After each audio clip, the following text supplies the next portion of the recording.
Friends good morning everyone. आज बाड़ी যাব অনেক ঘোরাঘুরি হলো, তাই সকাল সকালই বেরিয়েছি। খুব একটা বেশি দেরি করিনি, কারণ বেশি দেরি করে গেলে না রোদটা খুব চড়াও হয় আর খুব সমস্যা হয় ফিরতে। আসলে একটু তাড়াতাড়ি গেলে একটা সুবিধা হয় কি, রুডি আমাকে দিয়ে আসতে পারে, কারণ নাহলে তো অফিস বসে যায়। আর আমি বেসিক্যালি উইকডেজেই বাড়িতে যাই প্রত্যেক সপ্তাহে। যাই হোক, স্টেশনে পৌঁছে গেছি আর ট্রেনের অ্যানাউন্সমেন্টও হয়ে গেছে। তোমরা তো জানোই আমরা খুব শর্ট টাইম হাতে নিয়েই বেরোই। আজও সেম হয়েছে, এতটাই শর্ট টাইম হাতে নিয়ে বেরিয়েছি, নেমে একদম হুটোপাটি করে দৌড়াদৌড়ি করে আসতে হয়েছে, কারণ দমদম স্টেশনের সামনে আজকে মারাত্মক বাজে অবস্থা ছিল। সকাল দুপুর যখনই আসি ওই দিকটা এত জ্যাম পড়ে যায়, গাড়ি নিয়ে পার্কিং করে স্টেশনে উঠতে উঠতে অনেকটা সময় লেগে যায়। আর আসতে হাতে মাত্র 2 থেকে 3 মিনিটই সময় ছিল। ভাবো কি অবস্থা আমাদের।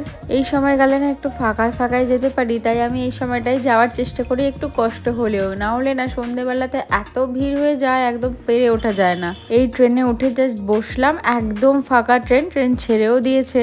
এই সময়টা গেলে অন্তত আমি একটু সিটটা চুজ করতে পারি, না হলে রাতের দিকে গেলে সিট ঠিক করে যে কাকে তার জায়গায় বসতে দেবে আর কাকে বসতে দেবে না। তবে দমদম থেকে মোটামুটি আমি এতদিন যাওয়া আসা করে যা বুঝেছি, 12টার আগের ট্রেনগুলো একটু ফাঁকাই থাকে, সেটা কৃষ্ণনগর হোক, গেদে হোক আর শান্তিপুরি হোক। ব্যাস 12টার পর থেকে আস্তে আস্তে ভিড়টা শুরু হয়। তোমাদের সাথে গল্প করতে করতে আমি মোটামুটি কাছড়াপাড়া স্টেশনে ঢুকেও গেছি। এখন নেমে অটোর জন্য আবার দৌড়াতে হবে।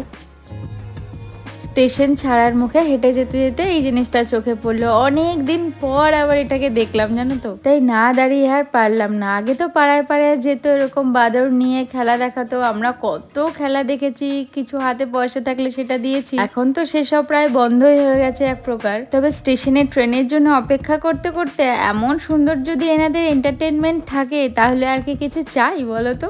তাই আমিও ভাবলাম খানিক দাঁড়িয়ে এনাদের নাচ দেখে তারপরেই নাই অটোর জন্য রওনা দেব।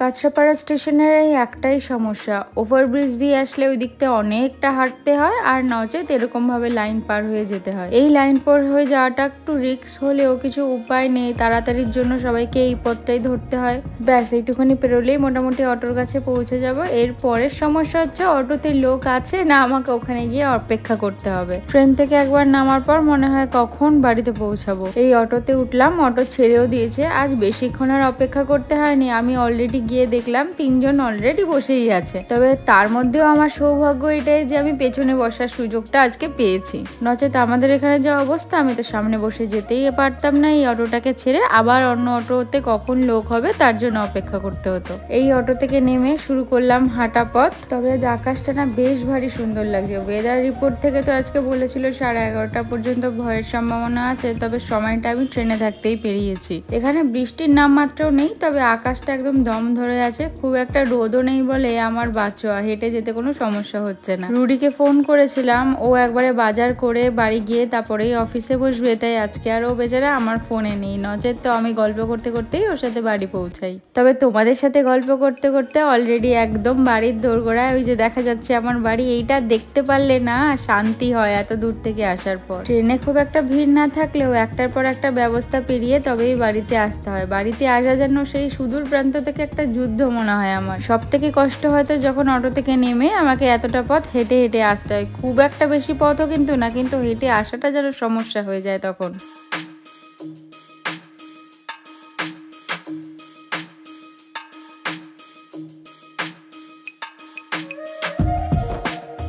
এই ঘরে ঢুকলাম জাস্ট, আসতেও ভীষণ খুশি। পুজোর নতুন জামা এসেছে ওর কাছে। তোমাদের বলেছিলাম না যে ঘরে আসার পর ওকে একবার দেখাবো যে মুখটা কেমন ওর হাসি হাসি হয়ে থাকে। যাই হোক, সান্ত্বনা পুরস্কার হিসাবে বিস্কিটটা আমার জন্য যে রেখে দিয়েছে এটাই অনেক। এখন প্রায় অলরেডি 1:45 মতন বাজে। মা জাস্ট ঘরে এসে এখন রান্না বসালো। আর বাবার শরীরটা তো এখনো খুব একটা ঠিকঠাক হয়নি, কিছু খেতেও পারছে না, তাই মা চেষ্টা করছে প্রত্যেক দিন নিত্য নতুন ভাবে কিছু রান্না করে মাকে খাওয়াতে। এই সময় তো মুখের রুচিটা চলে যায়, একটু ঝাল ঝাল বা একটু অন্যরকম কিছু খাওয়ানোর চেষ্টা করছে, কিন্তু বাবা কিছুতেই খেতে পারছে না। আমি তো জাস্ট আসলাম, আমি তো আর রান্নাঘরে আজকে ঢুকবো না, তবে আমি না থাকলে মায়ের রান্নাঘরে আসতে পুজো দিয়ে এতটাই দেরি হয়ে যায়। আমি বললাম আমার আর বাবার জন্য মাছটা ভেজে নাও, আর রাতের জন্য একটু ঝোল বানিয়ে নাও, আর আজকে হবে লোটে মাছ। তুই কবে যাবি? 13 তারিখ। তাড়াতাড়ি, রোববার তো, শনিবার বা রোববার ছাড়া কিন্তু রাজীব দাদার হবে। পাক্কা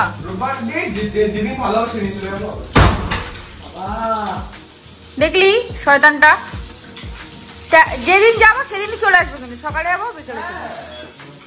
একটু খাওয়া দাওয়ার পরে বাইরে নিয়ে আসলাম, এখানে কত রকমের পাখি এসেছে। দেখো এটা ময়না পাখি এসেছে, জানি না দেখাতে পারবো কিনা।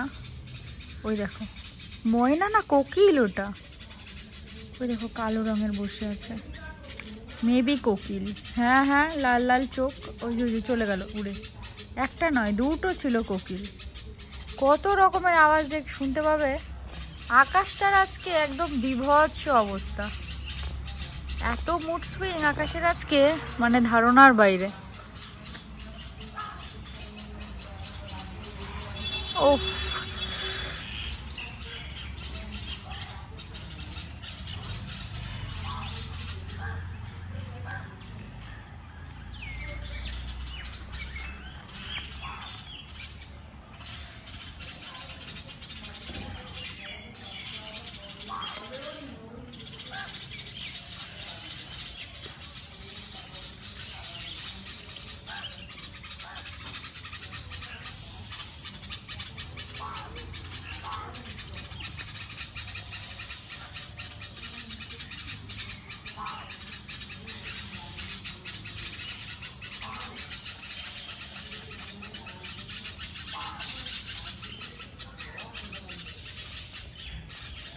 শরতের এই পড়ন্ত বিকালের আকাশটা যেন যত দিন যাচ্ছে তত এত আবেগপূর্ণ হয়ে উঠছে। খাওয়া দাওয়া করার পর যতই রোদ হোক আর যতই যাই হোক না কেন, একবার বাইরে না এসে যদি তাদের সাথে দেখা না করি মনটাই যেন মানতে চায় না। কিছুদিন আগেও খাওয়া দাওয়া শেষ করার পর বাইরে পা রাখার কথা তো আমি একদমই ভাবতেও পারতাম না। তবে যত সময় যাচ্ছে এই পড়ন্ত বিকেলের আকাশটা যেন আমাকে একদমই ঘরে আটকে রাখতে আর পারছে না।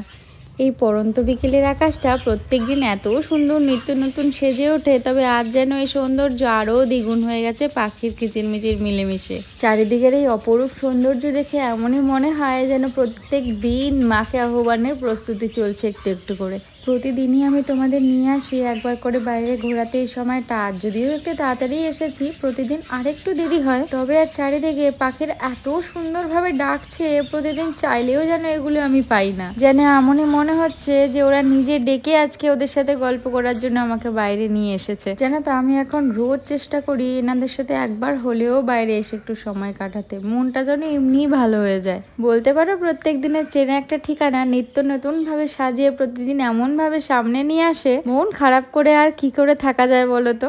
আমি মোটামুটি 7টার সময় ঘুম থেকে উঠেছি, মা ডেকে ডেকেই তুললো আর রুডির ফোন কলেই উঠেছি। এখন অলমোস্ট 8টা বাজে, মা কফি দিয়ে গেছে আমাকে, বুঝেছো? কফিটা খাওয়া হয়ে গেছে, মেজমা এসেছিল একটু কথা বলতে, মেজমার সাথে কথা বলতে বলতে কফিটা ঠান্ডাও হয়ে গেছে, মানে আধা খেয়ে আমি চলে গেছিলাম। পাশে যে আমার কফিটা ছিল সেটা আমার একদম মনে নেই। এসে আমি বিছানায় উঠতে গিয়ে একটা ব্লান্ডার ঘটিয়েছি, যেটা মা এখনো জানে না, আমি ছুপিয়ে রেখে দিয়েছি। কালকে ব্লগে যখন দেখবে তখন জানতেই পেরে যাবে। এখন বকা খাওয়ার হাত থেকে আমি বাঁচি, জানি না আজকে মা এখানে শোবে কিনা, তো যদি শোয় তাহলে জানতে পারবে, আর যদি আমি একা শোই তাহলে আজকের মতন বেঁচে গেলাম, কালকে ব্লগে দেখতে পারবে, তার আগে দেখতে পারবে না। দাঁড়াও দেখাই কি অবস্থা করেছি। নতুন বেডশিটটা কিছুদিন আগেই পেতেছে, এখানে পড়েছিল। হ্যাঁ এই যে সব থেকে বাজে অবস্থা, এই যে এই দেখো এখানে এখানে। এমনি তো ঘুম থেকে ওঠার পর আমার বেডটার অবস্থা খুব খারাপ থাকে, আমি এখানে কাজ করতেই বসে যাই। আর আমি তো ব্ল্যাক কফি খাই, এমনিও কফির দাগটা রয়েই যায়, আর যেহেতু ব্ল্যাক কফি আরও ভালো প্রমিনেন্টভাবে বোঝা যাচ্ছে। কপালে দুঃখ আছে কালকে আমার।